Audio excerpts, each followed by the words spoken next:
사람들은 성공한 인물들의 이야기를 좋아합니다. 재테크로 10억 모으는 방법, 30대 CEO가 되기까지, 이런 스타트업 기업으로 인생을 역전한 비결, 이런 종류의 성공 스토리들이 많이 있습니다. 물론 이런 사람들의 이야기에 우리는 부러움과 질투를 느끼기도 합니다. 특히 요즘에는 이런 성공 스토리보다는 마음의 평화를 얻는 법, 힐링할 수 있는 이야기, 이런 것들을 좀 더 선호하는 경향도 있습니다. 최근에는 성공에서 행복으로 가치관이 많이 이동하는 것을 알 수 있습니다. 그러나 이건 역시 무언가를 잘 하는 사람이 자신이 잘한 방법을 다른 사람에게 알려주는 것이라는 데는 공통점이 있습니다. 전문가일수록 성공한 사람들은 주변의 인정을 계속 받아왔기 때문에 전문가의 저주에 빠질 위험성이 있습니다. 소위 꼰대가 되는 것이죠.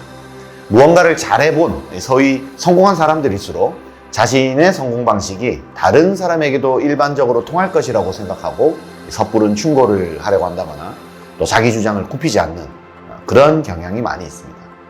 그런데 바로 그런 방식이 늘 옳은 것만은 아니라는 데 이제 문제가 있는 것이죠. 그리고 이것을 바로 전문가의 오류라고 우리는 부를 수 있습니다. BBC의 기자 출신인 데이비드 롭슨이라는 저자가 그의 저서 지능의 함정에서 이것을 잘 정리해 두었는데요. 성공한 전문가들의 오류를 몇 가지 유형으로 정리해 주었습니다. 그 중에서 대표적인 것들을 한번 살펴보면서 왜 성공한 사람일수록 꼰대가 되는가에 대한 얘기를 한번 해보도록 하겠습니다. 첫째, 메타 건망증입니다. 내가 얼마나 많이 알고 있는지를 잊어버린다는 뜻입니다. 졸업한 지 한참 지난 사람이 학창시절에 기말고사를 볼 때와 같은 지식과 지혜를 가지고 있다고 스스로 평가하게 되는 경향을 말하는 것입니다. 즉, 자신의 전성기에 갇혀 있는 것이죠. 사람이 가지고 있는 지식이나 지혜는 사실은 시간의 흐름에 따라 퇴보하기도 합니다. 새로운 개념이나 트렌드, 지식들이 쏟아져 나오고 있는 시대에 내가 기존에 알고 있던 성공의 공식과 지식들은 이미 오래된 것이죠. 그런데 내가 때로는 전문가들이 지금 나의 전성기 때와 같은 지식을 가지고 있다고 생각하는 것은 문제가 됩니다. 기본적으로 나의 전성기는 이미 지났다, 이렇게 생각하고 새로운 지식과 방법론에 열린 마음을 가지고 열린 자세를 취해야 할 것입니다.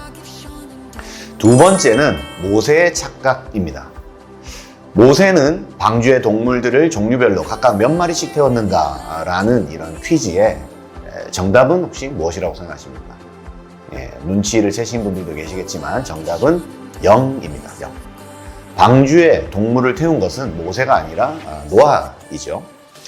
그런데 의외로 많은 사람들이 성급하게 몇 마리씩 태웠다, 두 마리씩 태웠다, 또는 총 몇십 쌍을 태울 수 있었다 라는 방식으로 대답하면서 이 퀴즈의 정답을 틀린다고 합니다. 성공한 전문가일수록 특히 자신의 분야에서 기본적인 가정을 의심하지 못하고 전문 지식들을 막 쏟아내기 시작한다는 것이죠.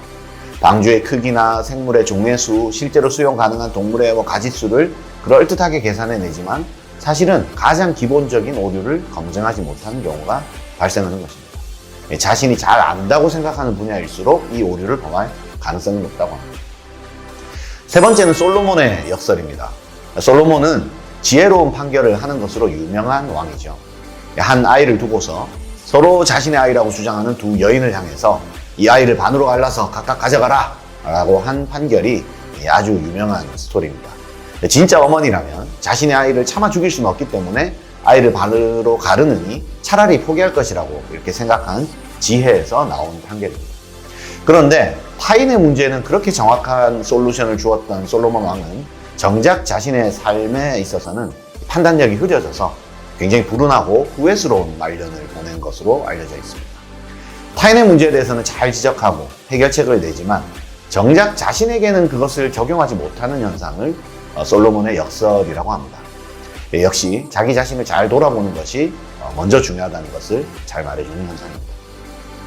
다음은 인지태만입니다. 코난 도일의 코팅리 요정 사건이라고 혹시 들어보셨나요? 코난 도일은 셜록 홈즈로 아주 유명한 최고의 추리 소설가죠. 그런데 이 요정이 찍혔다는 사진 한 장을 보고 이것을 믿은 그 코난 도일이 그의 특유의 그 추리력을 총동원해서 요정은 존재한다 라는 이런 책까지 출간했던 일이 있었습니다. 결과는 어땠겠습니까? 당연히 이 사진은 굉장히 어설픈 합성 사진이었고요. 이 책은 코난 도일의 최악의 그 흑역사가 되었다고 합니다. 인지 테마는 분석보다는 직관에만 의지해서 결정을 내리는 성향을 말합니다. 자신이 보고 싶은 모습만 보고 쉽게 그 문제와 원인을 규정하고 결론을 그냥 내려버린다는 이런 심각한 오류에 빠지게 되는 것이죠. 내가 해봐서 아는데 하면서 제대로 알아보지도 않고 섣불리 해결책을 내버리는 소위 꼰대 리더들은 이 인지 태만을 정말 주의해야 되는 것입니다. 마지막으로 자초한 교조주의입니다. 자신의 전문성을 지나치게 확신한 나머지 타인의 관점에 대해서는 무시할 수 있는 권리가 있다라고 생각하는 이런 폐쇄적인 사고방식을 자초한 교조주의라고 부릅니다. 새로운 아이디어를 얻을 수 있는 길은 굉장히 많이 있습니다.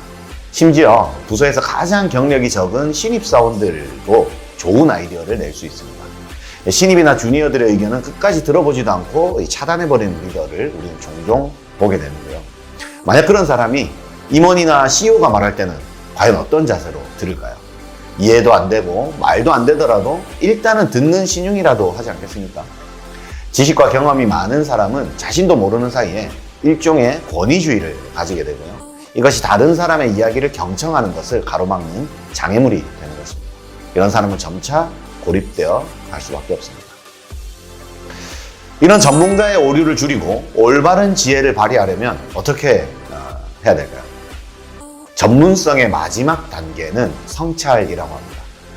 일반적으로는요, 전문성을 4단계로 구분하는데요. 우리는 여기에 5번째 단계를 더해야 되는 것입니다.